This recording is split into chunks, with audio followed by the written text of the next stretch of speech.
They're not boats, they're floating kingdoms. Each one costs more than a skyscraper, burns fuel like a jet fleet, and makes cruise ships look humble. From secret billionaire fortresses to sailing works of art, these are the 8 most expensive yachts on Earth, together worth over $10 billion. Let's set sail. A ZOM.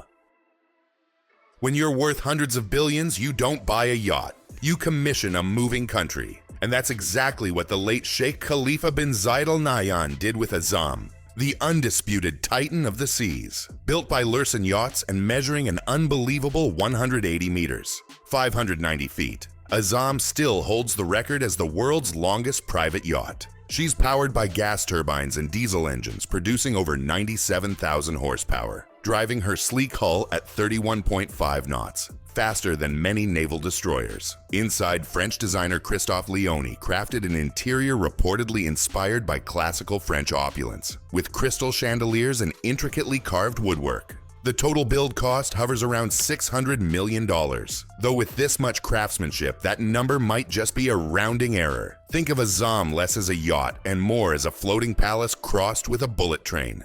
Silent, elegant, and fast enough to overtake the horizon before your espresso cools. Eclipse.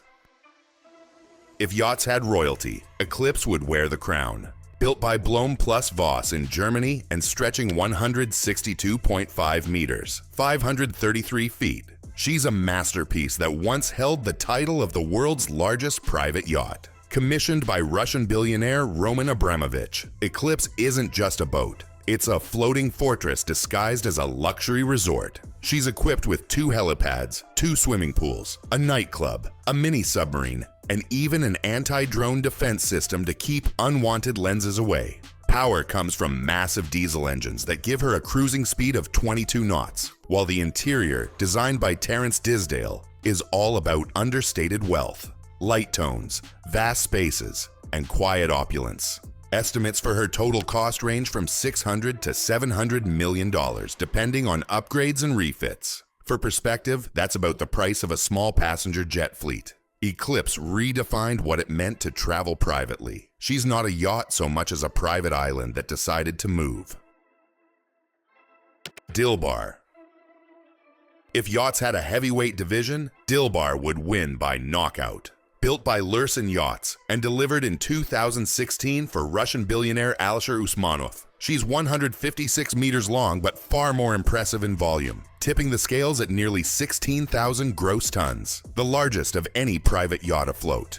Her power plant is just as massive. 2 8,000 kilowatt electric motors that move this floating mansion at over 22 knots, quietly and cleanly. And inside, a 25-meter swimming pool that holds 180 tons of water. So large, the crew jokes they could host synchronized swimming practice between refuels. Dilbar's price tag reportedly sits between $650 and $735 million, depending on which government sanctions list you read. Her interior, by Winch Design, is rumored to be palatial yet calm. Gold leaf tastefully balanced by soft creams and carved wood. If Eclipse is a fortress and a ZOM is a bullet train, Dilbar is a luxury cruise ship on a private setting, except the only passengers on board are friends rich enough to own their own airports.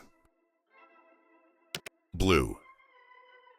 If the super yacht world had a sustainability award, Blue would take it home without spilling a drop of diesel. Delivered in 2022 by Lursen, this 160-meter marvel was reportedly commissioned by a Middle Eastern billionaire who wanted the comfort of a palace but the conscience of a Prius. She runs on a hybrid diesel-electric propulsion system, features an advanced wastewater treatment plant, and is designed to minimize her environmental footprint. Though let's be honest, any yacht longer than a football field still makes a splash. Her lines are sleek, her decks open and understated, and her interiors whisper luxury rather than scream it.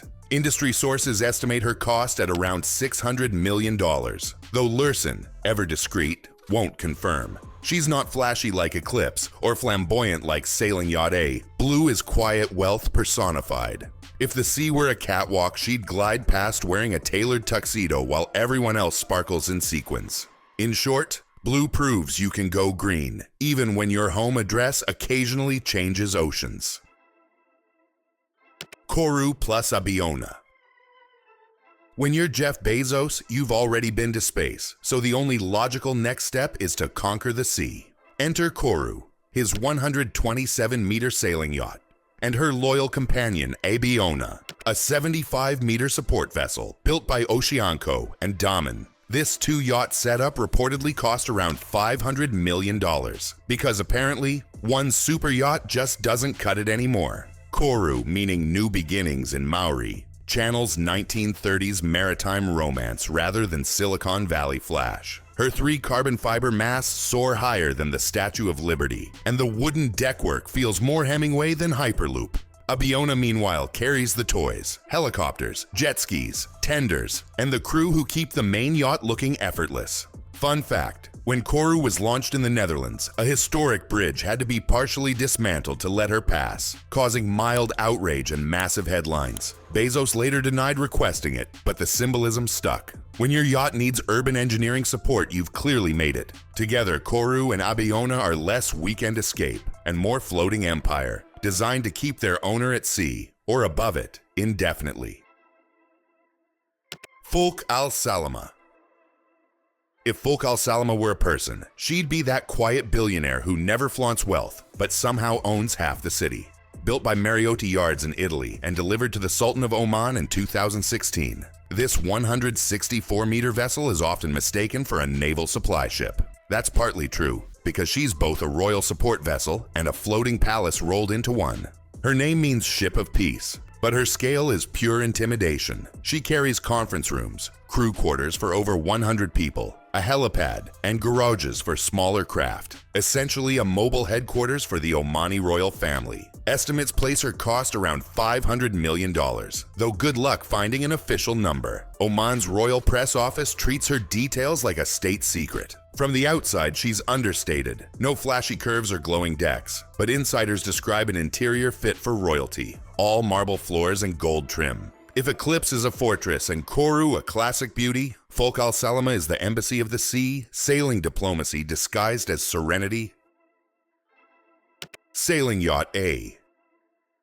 If Tony Stark ever retired and took up yachting, he'd buy Sailing Yacht A. Built by Nobiskrug and designed by the eccentric genius Philippe Stark, this 143-meter masterpiece blurs the line between engineering and sculpture. Her 3 carbon fiber masts tower over 100 meters high, taller than Big Ben, and her hull looks less like a boat and more like something that crash-landed elegantly from the future. Commissioned by Russian billionaire Andrei Melnichenko for around $600 million, the yacht boasts an underwater observation pod, rotating beds, and enough mirrored glass to make even a narcissist uncomfortable. When she first launched, onlookers weren't sure if she was beautiful or bizarre. Then she moved, silently and majestically, and everyone agreed. Definitely both. She's powered by a hybrid system but can still sail under wind, though sailing is doing some heavy lifting here. Sailing Yacht A is less about trimming sails, and more about redefining what's possible at sea. Think of her as modern art with a rudder, built purely to make every harbor look underdressed. Nord. If Batman ever took a vacation, Nord would be his yacht. Built by Lursen and delivered in 2021 to Russian billionaire Alexei Mordashov, this 142-meter beast doesn't glide, it prowls. With her dark hull, sharp bow, and angular design, she looks more like a stealth destroyer than a leisure vessel, and that's exactly the point. Costing around $500 million, Nord combines brute power with 5-star indulgence. She packs 2 helipads, a gym, spa and beach club, and a top speed of 20 knots. Not bad for something that weighs over 10,000 gross tons. Inside, it's all soft leathers and glowing marble, proving that even supervillains appreciate good lighting. Crew members call her the Fortress, and it fits. Every door, camera, and corridor screams security. Even her tenders look like secret agents in fiberglass form. While Eclipse dazzles and Koru charms, Nord intimidates. She's a yacht that doesn't try to impress you. She dares you to look away. If most billionaires buy yachts for peace and privacy, Mordashov built Nord for one reason only: to remind the ocean who's boss. Now, add them up, and you're over $4.5 billion in verified build estimates, with current valuations comfortably passing $10 billion once you include refits, inflation, and support vessels. Together, they represent every flavor of billionaire ambition: speed, size, stealth, sustainability, and old-school sail power. Each one is less a boat and more a floating business card, announcing its owner's taste, power, and engineering budget. Owning a yacht like this isn't just about buying it, it's about feeding it. Operating costs average 10% of the build price per year, meaning Dilbar alone burns through $60 million annually on fuel, maintenance, and 80-plus crew. That's like buying a Ferrari every week just to stay afloat. And yet, for the ultra-rich, that's the point. You're not paying for movement. You're paying for privacy, control, and mobility. These ships let billionaires bring their world with them and leave the rest of ours behind. In the end, these yachts aren't really about travel. They're about territory. They blur the line between home, fortress, and nation. Each one is a floating symbol that says, the world may be 70% water, and I own the best 0.0001% of it. So next time you see a speck on the horizon, remember, it's not a ship. It's an economy, a company, and a dream, all under one flag. Hit subscribe, and next time we'll dive into the wildest yacht features ever built. From underwater garages to the one that literally brings its own submarine.